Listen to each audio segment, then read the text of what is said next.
Our mission is to connect 300 million change makers by 2030. So that's a very ambitious mission.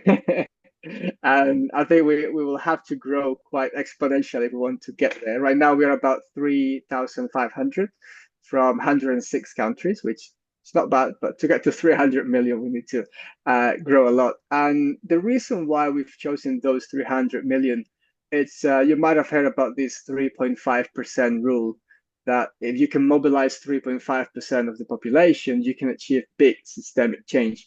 Mhm. And that's kind of what we're trying to achieve. We're trying to, 300 million is about that 3.5% of 8 billion people.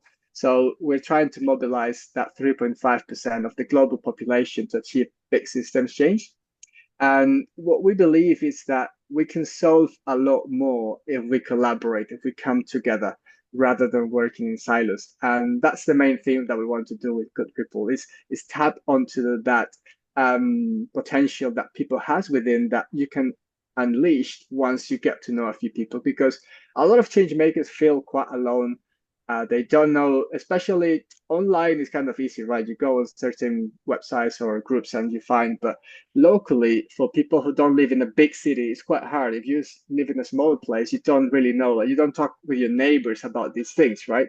And what's funny is that probably there are change makers in your street or at least in your neighborhood or your town, and we want to make it super easy and super fast and really meaningful for people to connect, and then they would go on to get other impact done, right? So we want to just create that initial door where they come together and connect.